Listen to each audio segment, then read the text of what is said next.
Learning gives creativity, creativity leads to thinking. Thinking provides knowledge, and knowledge makes you great. Welcome back to the channel. வணக்கம் மாணவ செல்வங்களே. நாங்கள் இறுதி வீடியோவில் 3.1 கம்ப்ளீட்டடாக நாங்கள் பார்த்து முடிச்சிருந்தோம். இன்றைக்கி நாங்கள் 3.2 அதாவது 3.2 செக்ஷனை நாங்கள் ஸ்டார்ட் பண்ண போகிறோம். நீங்கள் கடைசியாக பார்த்த விடயங்களை எதுக்கும் நீங்கள் ஞாபகத்தில் இருக்குதா அப்படின்னு சொல்லி ஒரு தடவை மெமரைஸ் பண்ணிக்கோங்க. அதாவது நாங்கள் நீரோர் இயற்கை வளம் அப்படிங்கிற பாடத்தில் நீருக்கு இருக்கிற பௌதிக நிலைகளை பார்த்தோம். அதுக்கு என்னென்ன திண்மம், திரவம், வாயுனா என்னது, அதுக்கான உதாரணங்கள் என்ன, அதில் எங்கெங்கெல்லாம் காணப்படும், இப்படி நாங்கள் நிறைய விஷயங்களை பார்த்தோம். அதுக்கப்புறம் வளிமண்டலத்தில் நீராவி எப்படி இருக்கும், அதுக்கான பரிசோதனை என்னது அப்படின்னு பார்த்துருந்தோம். இப்படி நாங்கள் நிறைய விடயங்களை பார்த்துருந்தோம்.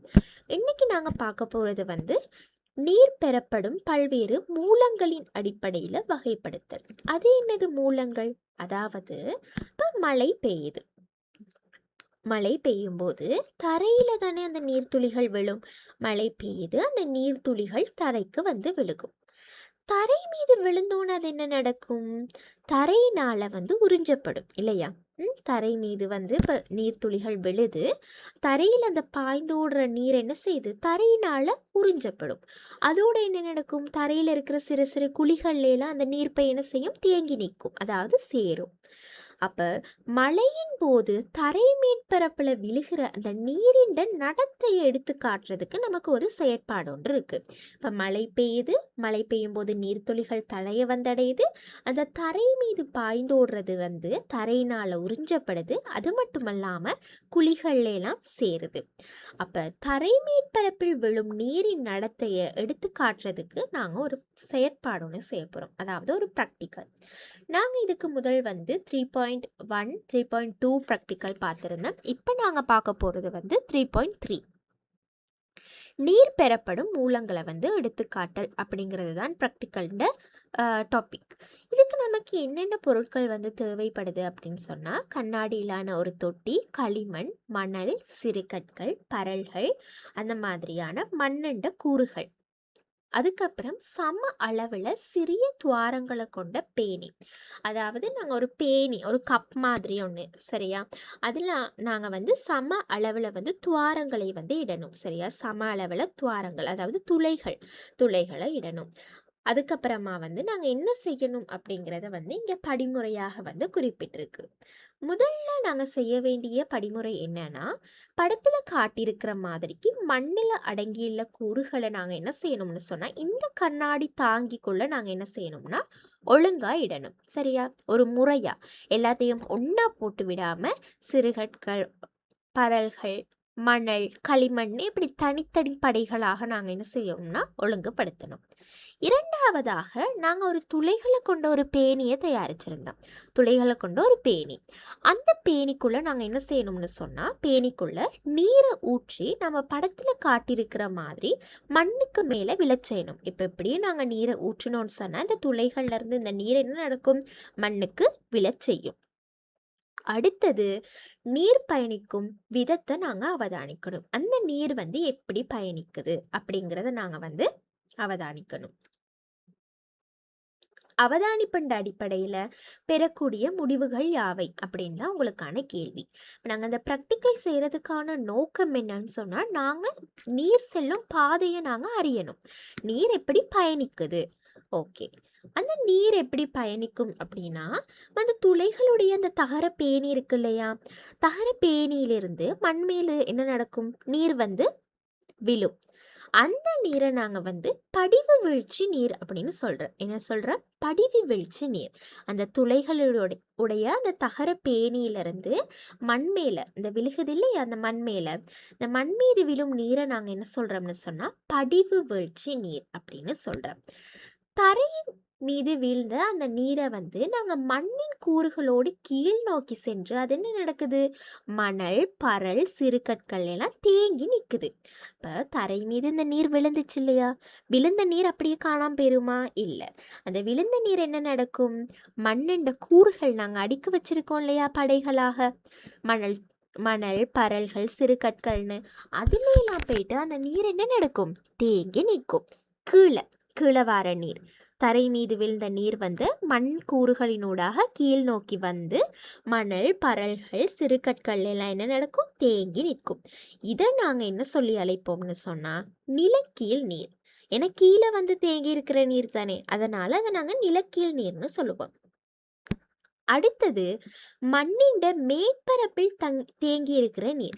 இப்போ நாங்கள் வந்து மண்ணின் மேற்பரப்புலையும், அதாவது இந்த களிமண்ணோடையும் வந்து நீர் தேங்கி இருக்கும் தானே, அந்த நீர் நாங்கள் என்ன சொல்லுவோம்னா மேற்பரப்பு நீர். சரியா? முதலாவது இந்த பேணி, தகர பேணியிலேருந்து நீர் வந்து மேற்பரப்பில் தேங்கி இருக்க நீரை நாங்கள் மேற்பரப்பு நீர்னு சொல்கிறோம். அதுக்கப்புறமா தகரப்பேணியில் அந்த துளைகள்லேருந்து வந்த நீர் வந்து மண்ணின் கூறுகளினூடாக அந்த மணல், சிறுகற்கள், பரல்களில் தேங்கி இருக்கிற நீரை நாங்கள் என்னன்னு சொல்கிறோம் அப்படின்னு சொன்னால் நிலக்கீழ் நீர்னு சொல்கிறோம். ஓகேவா? ஓகே. அப்போ இதன் அடிப்படையில் தான் நாங்கள் இயற்கையில் என்ன செய்கிறோம்னு சொன்னால் நீரை வந்து நாங்கள் 3ஆ பிரிக்கிறோம். 3 மூலங்கள்ல இருந்து. எப்படின்னு சொன்னா படிவு வீழ்ச்சி நீர், மேற்பரப்பு நீர், நிலக்கீழ் நீர். ஓகே.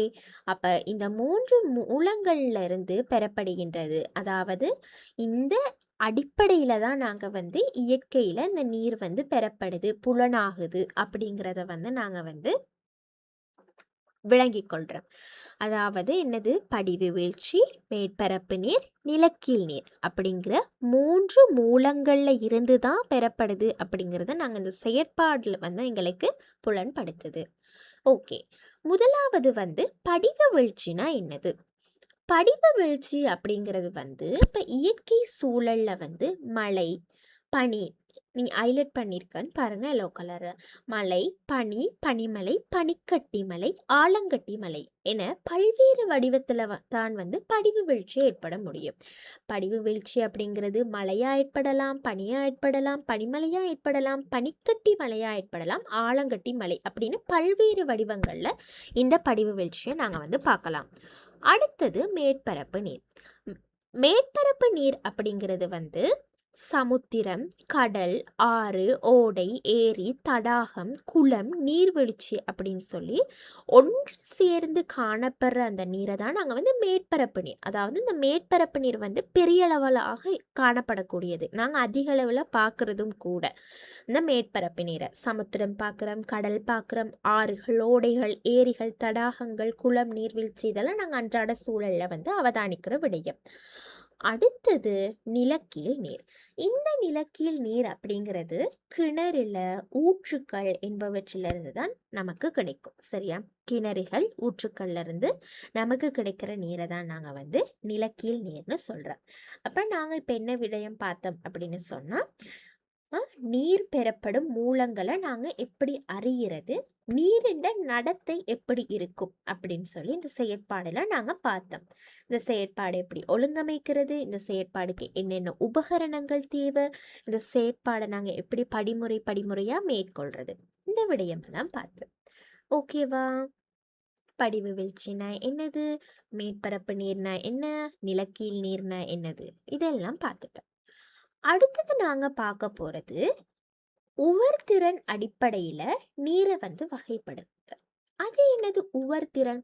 ஓகே, இது எல்லாத்துக்கும் தெரிஞ்ச, மாணவர்களுக்கு தெரிஞ்ச ஒரு விஷயம்தான். கடல் நீர் இருக்கு இல்லையா, இந்த கடல் நீர் உவர்ப்பு சுவையுடையதா இருக்குது. எப்பயாச்சும் ஏன் அது உவர்ப்பு சுவையுடையதா இருக்கு அப்படின்னு நீங்க யோசிச்சிருப்பீங்க தானே? எப்பயாவது யோசிச்சிருப்பீங்க. யோசிக்காட்டியும் இனி யோசிக்கணும்.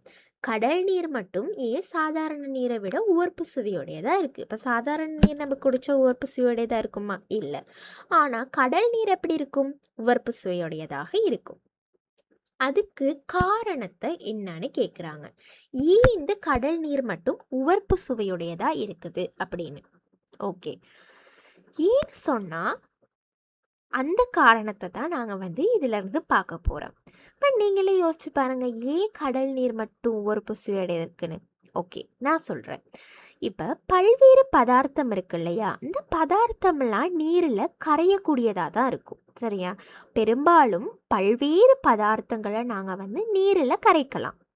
அதனால அது நீருக்கே காணப்படுகின்ற ஒரு தனித்துவமான இயல்பு.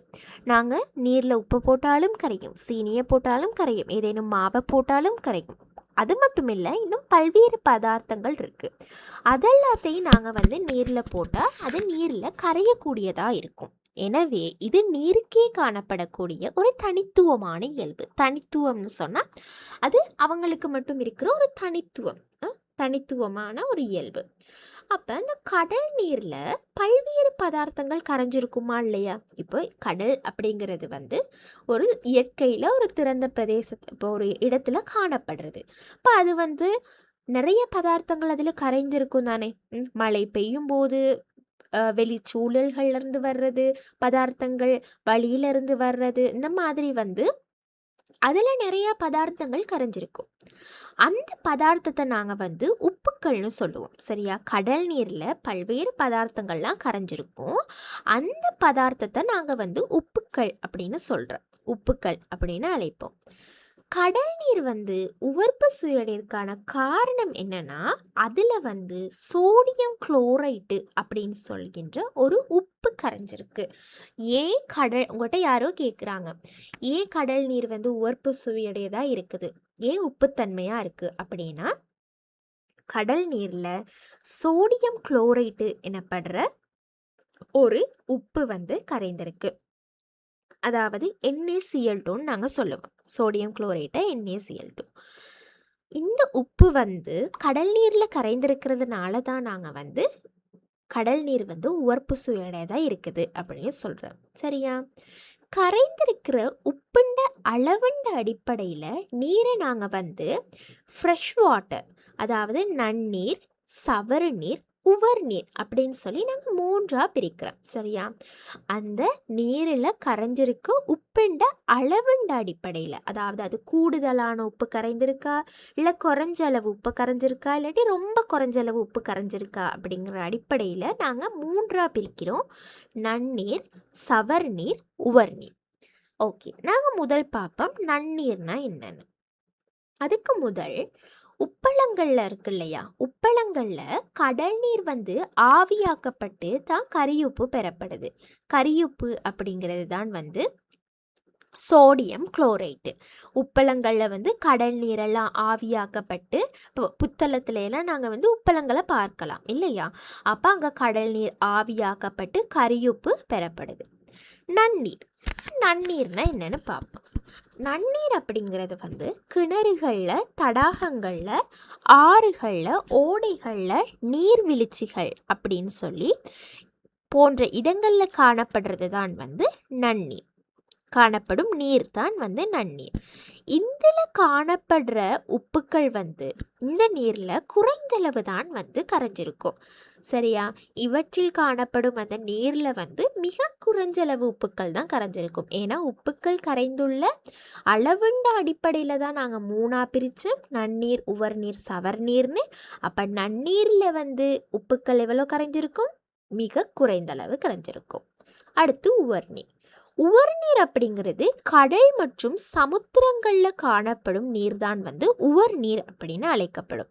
இந்த உவர் நீரில் அதிக அளவான உப்புக்கள் கரைந்திருக்கும். அதனால தான் கடல்லாம் எப்படி இருக்கும்? ரொம்பவுமே உவர்ப்பு சுவையோடையதாக இருக்கும். ஏன்னா கடல் மற்றும் சமுத்திரங்களில் காணப்படுற நீர் உவர் நீர்.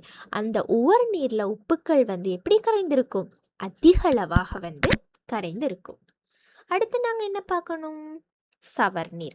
சவர்நீர் அப்படிங்கிறது கழிமுகங்களில் காணப்படுற நீர் தான் நாங்கள் வந்து சவர்நீர்னு சொல்லுவோம்.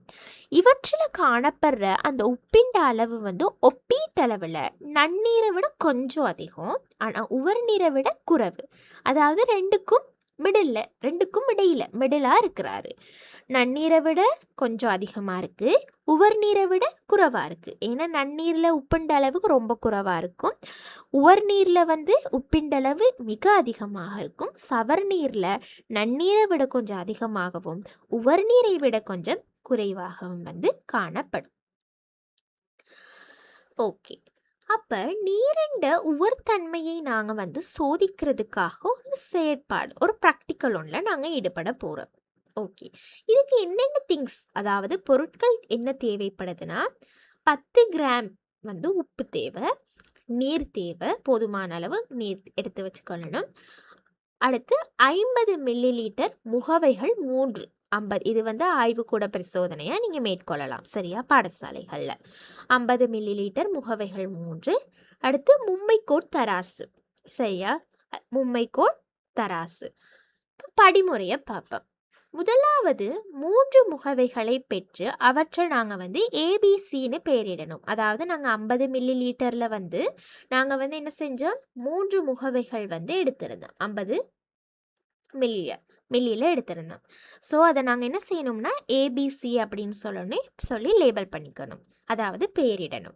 அதுக்கப்புறம் ஒவ்வொரு முகவையையும் தனித்தனியாக நிறுத்து அவற்றின் திணிவுகளை குறித்து கொள்ளுங்கள் சரியா. இப்போ உங்களுக்கு வந்து இது தனியாக செய்ய முடியாட்டி நீங்கள் டீச்சர்ட ஹெல்ப்போட நீங்கள் என்ன செய்யலாம், ஒவ்வொரு முகவையையும் வந்து நீங்கள் பாடசாலையில் இதை மேற்கொள்ளலாம் சரியா. ஒவ்வொரு முகவையையும் வந்து தனித்தனியாக நிறுத்து அவற்றோட திணிவுகளை நாங்கள் என்ன செய்யணும், நோட் பண்ணிக்கணும். அடுத்த ஸ்டெப் வந்து ஒவ்வொரு முகவேலியும் 25 மில்லி லிட்டர் வீதம் நீர் ஊற்றி கொள்ளணும். இப்போ நாங்கள் எடுத்தது வந்து எவ்வளோ, 50 மில்லி முகவை. நீங்கள் அதில் என்ன செய்யணும், 25 மில்லி லிட்டருக்கு வந்து நீரை ஊற்றலாம். அடுத்ததாக மீண்டும் ஒவ்வொரு முகவையும் தனித்தனியாக நிறுத்து அவற்றின் திணிவை குறித்து கொள்ளணும். நாங்கள் ஆரம்பத்தில் ஒன்றுமே இல்லாத முகவையின் திணிவை குறித்து வைத்திருந்தோம். அதுக்கு பிறகு 25 மில்லி லிட்டர் வீதம் வந்து நாங்கள் நீரை ஊற்றி வைத்தோம். அதுக்கப்புறம் நாங்கள் என்ன செஞ்சோம், அவற்றின் திணிவுகளை தனித்தனியே வந்து குறித்து கொண்டோம். அதுக்கப்புறமா முகவை ஏ அவ்வாறே இருக்கிறதுக்கு பிசி ஆகிய முகவைகளில் உள்ள நீரை அகற்றலாம்.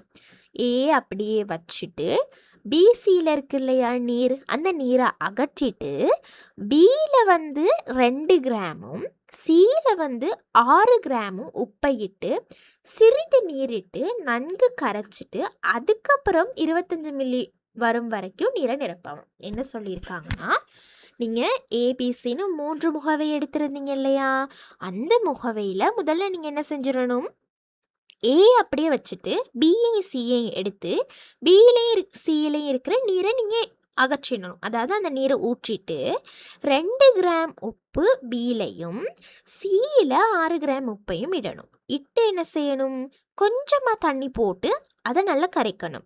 கரைச்ச பின்பு அதில் மாதிரியே 25 மில்லி லிட்டர் வரும் வரைக்கும் நீரை நிரப்பணும்.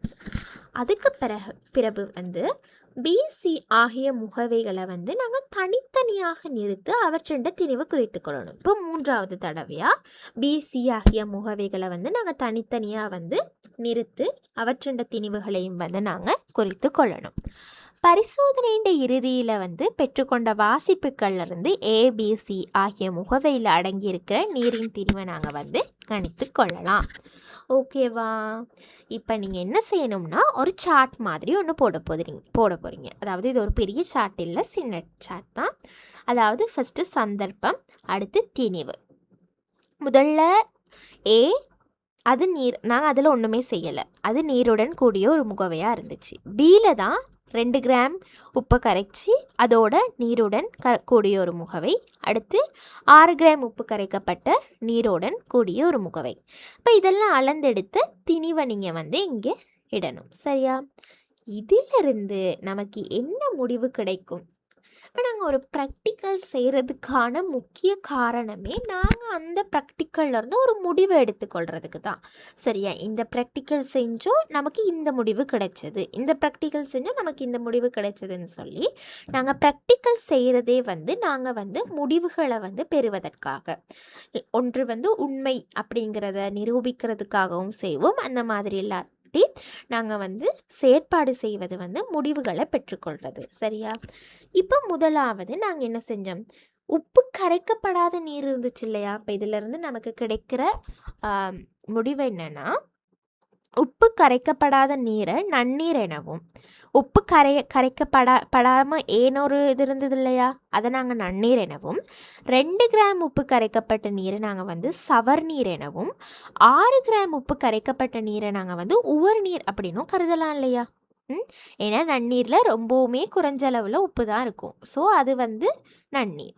2 கிராம் உப்பு இருக்கிறது சவர்நீர். ஏன்னா அது ரெண்டுக்கும் இடையில். 6 கிராம் உப்பு வந்து உப்பு அதிக அளவாக இருக்கிறது உவர்நீர். அப்போ இப்படி நாங்கள் பிரித்து கொள்ளணும். அதிகளவு உப்பு கரைக்கப்பட்ட நீரின் திணிவு அதிகமாக இருப்பதை உங்களால் அவதானிக்க முடியும். இப்போ நாங்கள் அதிகளவு உப்பு கரைச்சோம் இல்லையா, அந்த நீரின் திணிவு வந்து அதிகமாக இருக்கும். அதன் அடிப்படையில் சம கனவளவு நீரின் திணிவை கருதும் போது உவர்த்தன்மை கூடிய நீரின் திணிவு வந்து அதிகமாக தான் இருக்கும். அதாவது நாங்கள் வந்து உப்பு நாங்கள் அதிகளவு கரைக்கப்பட்ட நீர் இருக்கு இல்லையா, அதன் திணிவு அதிகமாக தான் இருக்கும். அப்போ சமக்கனவளவு நீரின் திணிவை கருதும் போது நாங்கள் உவர்த்தன்மையாக இருக்குது, அதாவது உப்புத்தன்மையாக இருக்குது, அந்த நீரின் திணிவு தான் எப்படி இருக்குமா, அதிகமாக இருக்குமா அப்படிங்கிற முடிவை நாங்கள் இதிலிருந்து பெற்றுக்கொள்ளலாம். அந்த இயல்புண்ட அடிப்படையில் தான் நன்னீர், சவர்நீர், உவர்நீர் என்பவற்றை நாங்கள் வந்து வேறுபடுத்தி அறிகிறோம். அப்போ இதில் இருக்கிற முடிவு என்னது, உவர்த்தன்மை கூடிய நீரின் திணிவு தான் வந்து எப்படி இருக்கும், அதிகமாக இருக்கும். ஓகே, உங்களுக்கு ஒரு ஒர்க் கொடுத்துருக்காங்க, ஒப்படை. அதாவது உங்களுக்கு சந்தர்ப்பம் ஒன்று கிடைக்கும் இடத்து உவர்நீர், சவர்நீர் மாதிரிகளை பெற்று சமக்கன அளவு நன்னீருடன் அவற்றின் திணிவுகளை ஒப்பிடுவதற்கான பரிசோதனை ஒன்றை திட்டமிட்டு பரீட்சித்து அறிக்கைப்படுத்துங்கள். இது நார்மலாக நீங்கள் வந்து வீட்டில் கூட நீங்கள் இப்போ வெளியில் எங்கேயும் போகும்போது உவர்நீர் இல்லாட்டி சவர்நீர்ன்ற நீர் மாதிரியை பெற்று நீங்கள் அதை வந்து நன்னீரோட வந்து திணிவு, நன்னீரோட அதை வந்து மூன்றையும் வச்சு அந்த திணிவுகள் அளந்து பார்க்கும்போது உங்களுக்கு எது கூட வருது எது குறைவாக வருது அப்படின்னு சொல்லி பார்க்கலாம். ஓகே, நாங்கள் இப்போ இவ்வளோ நேரம் வந்து நிறைய விஷயங்கள் வந்து பார்த்துருந்தோம் இல்லையா. நமக்கு தெரிஞ்ச விஷயங்களாக இருக்கலாம், தெரியாத விடயங்களாகவும் இருக்கலாம். இதெல்லாம் வந்து நாங்கள் பார்த்துருந்தோம். இப்போ இந்த விடயங்கள் எல்லாத்தையும் நீங்கள் வந்து விளங்கி படித்தா வந்து உங்களுக்கு ரொம்பவுமே இலகுவாக இருக்கும். விஞ்ஞானம் அப்படிங்கிறது ஒரு இலகுவான பாடம் தான், அதுவும் விளக்கத்துடன் படித்தா. நீங்கள் வந்து மனப்பாடம் செய்து தான் படிக்கணும் அப்படின்னு சொல்லி இல்லை. படிவு வீழ்ச்சினா என்னது, இதுதான் நிலக்கீழ் நீர்னா இதுதான் மேற்பரப்பு நீர்னா இதுதான் புக்கில் தான் மனப்பாடம் செஞ்சு படித்தா அது கொஞ்சம் நாட்கள்லேயே மறந்து போயிடும். அதை நீங்கள் முதல்ல என்ன செய்யணும், அந்த கன்செப்டை விளங்கி எடுக்கணும். இதில் இப்படி தான் சொல்லியிருக்காங்க, இதுதான் அப்படின்னு சொல்லி விளங்கிட்டு நீங்கள் வந்து நீங்கள் அதை மெமரைஸ் பண்ணும்போது அது உங்களுக்கு இன்னுமே வந்து என்ன செய்யும், இலகுவாக மனதில் பதியும், படிக்கிறதுக்கும் ரொம்ப வந்து ஈஸியாக இருக்கும். ஓகே, இந்த வீடியோ வந்து உங்களுக்கு பிடிச்சிருந்தா லைக் பண்ணுங்கள், ஷேர் பண்ணுங்கள், சப்ஸ்கிரைப் பண்ணுங்கள். நான் எக்ஸ்பிளைன் பண்ணுறதுல ஏதேனும் வந்து உங்களுக்கு சந்தேகம், டவுட்ஸ் எதுவும் இருந்தால் கூட நீங்கள் கமெண்ட் செக்ஷனில் கமெண்ட் பண்ணுங்கள். நான் அந்த டவுட்ஸை வந்து கண்டிப்பாக கிளியர் பண்ணி விடுறேன். தேங்க்யூ.